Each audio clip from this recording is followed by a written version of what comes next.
you want to introduce our introduction for tonight? Yes. So it's our Commissioner Preston's birthday, so we're going to start by singing Happy Birthday. All right, instead of the pledge, we're going to sing. All right. Okay. Happy birthday to you. Happy birthday to you. Happy birthday, dear Preston. Happy birthday to you. Oh, thanks for spending your night with us. Thanks for spending your night here. All right, thank you. All right, well, we do have a full quorum tonight. Appreciate everybody being here. We do have one item on the agenda. I was just ask if there's any conflicts of interest from anyone on that item. Okay, moving on. We'll move on to item 3.4. We're looking for an approval for our minutes for the January 15th, 2025 Planning Commission meeting. I'll make a motion to approve the minutes for January 15th, 2025. We have a motion by Heather. Do I have a second? Second. Second by Adam. All in favor? Aye. No one's opposed, so those are approved.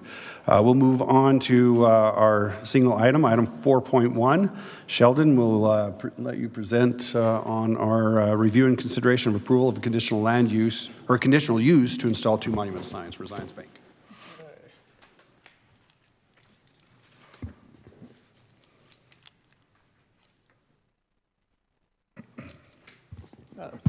No pledge tonight?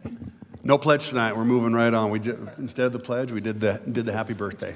Yeah. All right. As mentioned, this is a conditional use request for 2 monument signs for the Zions Bank, located here off of Herriman Boulevard and Herriman Main Street. Here's the site here. It's Zone C2, just under 1 acre. What they're proposing is 2 monument signs, one along Herriman Main Street, which is the smaller of the 2, and the larger one is along Herriman Boulevard. So the first monument sign, this is the smaller one, which is on Main Street. It's about 6 by 6, internally lit. One thing we're not showing here is it is called out to have a brick and stone base that matches Zions Bank, of course. And as proposed here, this does meet city standards. The second proposed sign is one along Herriman Boulevard.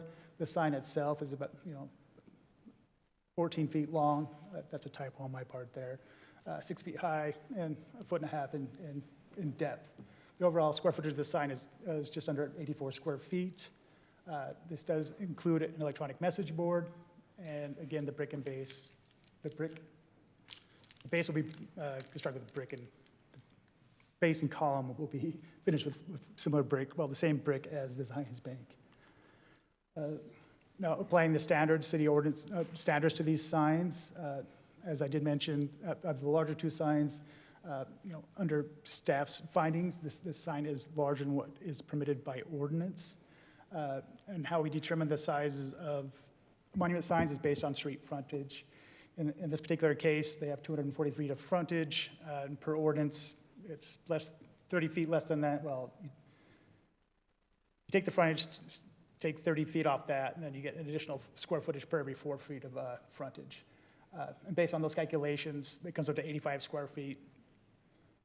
However, ordinance limits that to 64 square feet. The overall sign type is 64 square feet.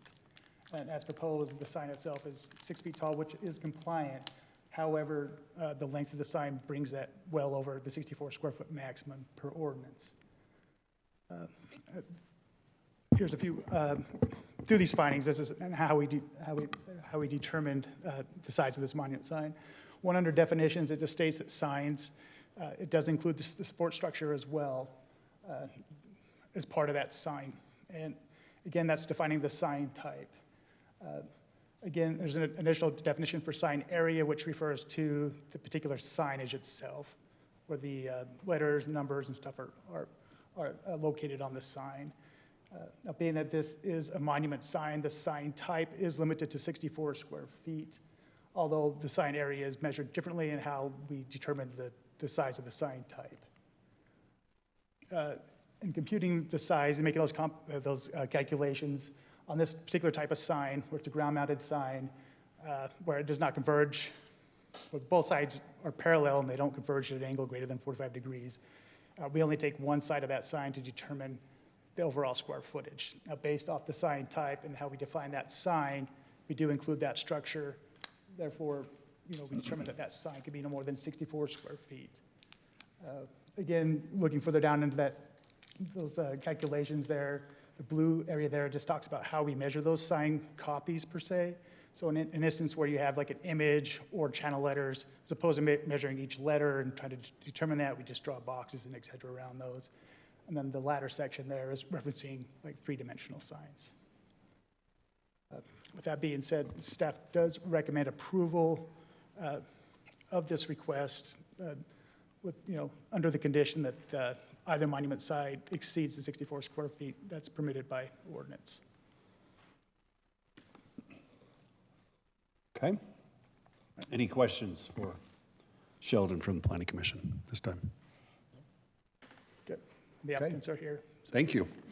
Yes, go ahead and allow the applicant to come forward and provide any additional information for us. We did receive, as a commission, a letter from the Utah Sign Association as well, but please come forward and provide any additional information you'd like. And go ahead and state your name. Are you Kevin then? I'm Kevin Anderson. Kevin Anderson. Great. Nice to meet with you. Impact Signs. As the letter states, the definition of the sign area is this part that encompasses the sign portion of it, not the structure that is part of the sign, but part of the aesthetics to make it look like it ties in with the building, right? To that definition, the sign meets every bit of the ordinance as the ordinance written. There's the square footage is within, we're at 54 square feet of sign area, not counting the base that I've been told over and over that that's how you guys interpret, or how the planning department has interpreted the ordinance. And in your own definitions, the sign structure is the part that's mounted to the ground, and the sign calculation is based on drawing a box around the sign area. We've drawn a box around the complete sign area, and it's 54 square feet. It's within all the ordinances of your definition. So I'm understandably shouldn't be here. We shouldn't, we're all here gathered for this particular issue that should be a non-issue. Interpretation is very clear as far as I read anybody's ordinances of how it goes. And at least 3 times as I would present my case and what the definitions are, I had somebody in the planning department that said, we're going to put it back into review.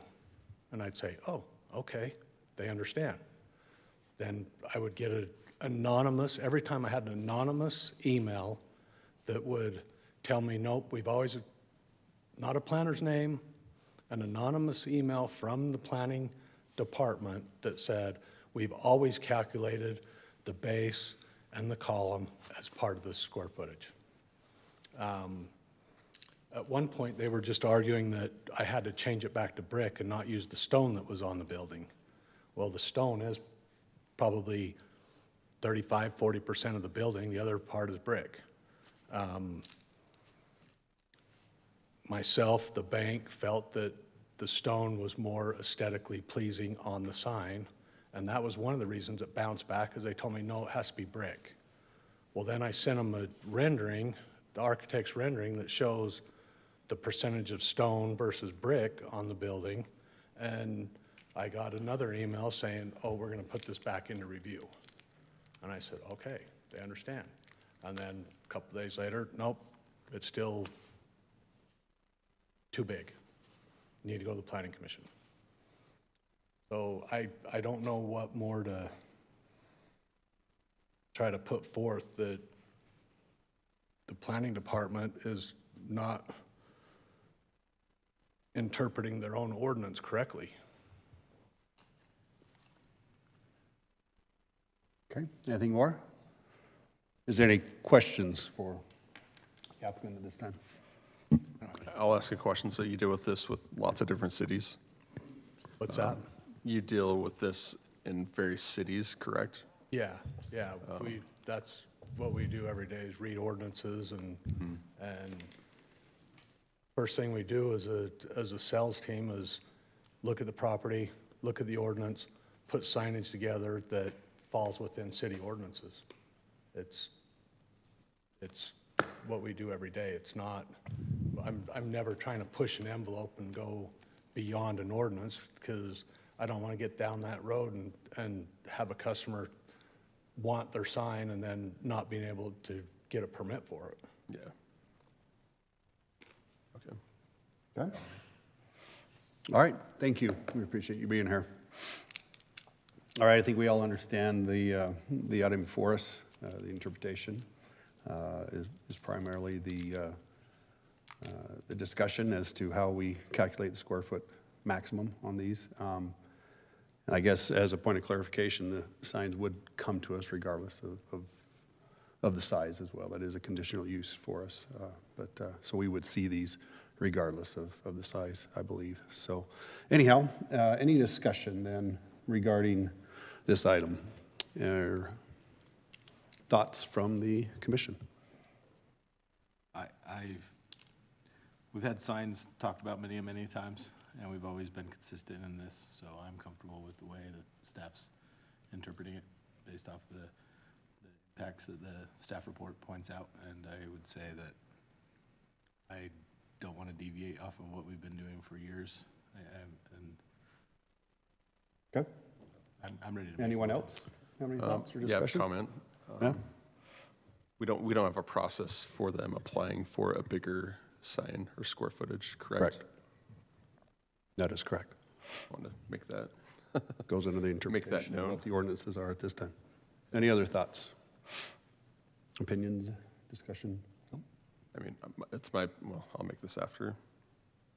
At the end. Well, yeah, okay. At a different point in the meeting? Yeah. You mean? Okay. If there's no discussion, I'll go ahead and entertain a motion then. I move to approve item 4.1 with staff's four requirements as written, and I'll just restate the fourth one just so that clarity is there, that the maximum sign of each monument sign adheres to and does not exceed the allotted 64 square foot maximum, including the support structure as required by city code. Okay, we have a motion by Adam. Do I have a second? I'll second. We have a second by Forrest. We'll go ahead and do a roll call vote. We begin with Andrea. Yes. Forrest. Yes. Adam. Yes. Heather. Yes. Tara. Yes. And Brody. Hey, no.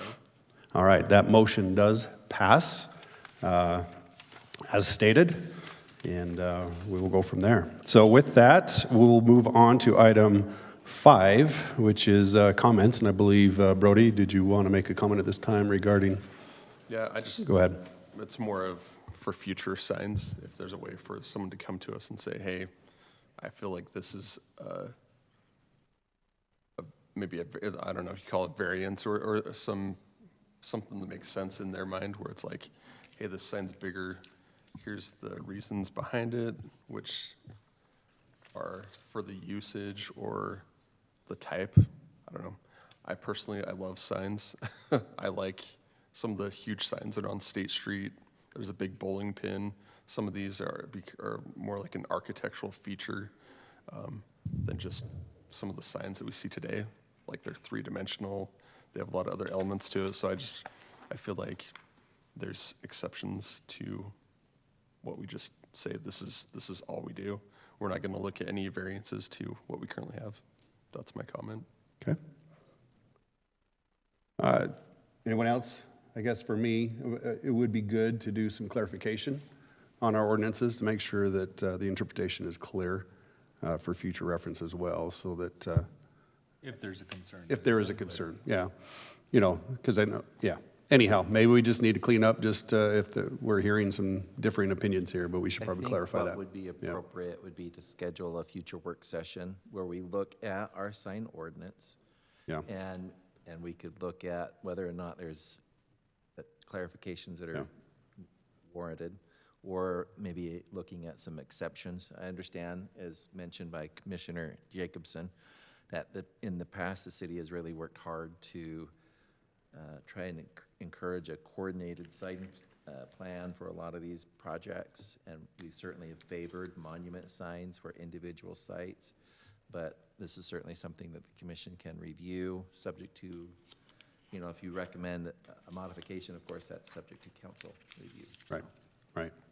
Well, maybe just for the benefit, this is the interpretation that we've had as a city, and right or wrong, that's the way we feel with the sign ordinances, and that's the way we've been applying it as it's been stated since these ordinances have been there. So that is why I believe the motion tonight is to support these recommendations. So I will leave that at that. Any other comments? All right, with that, I will entertain a motion to, future meetings. Next week will be our next city council meeting, and then we will be meeting, March 19th. That's my anniversary. So you're going to have to sing happy anniversary to me if I'm here in 2 weeks is the next planning commission meeting. Sorry when I saw that date. So anyhow, do I have a motion to adjourn? So moved. I have a motion by Adam, second by Heather. All in favor? Aye. Aye. Our meeting is adjourned. Thank you. No, I may skip.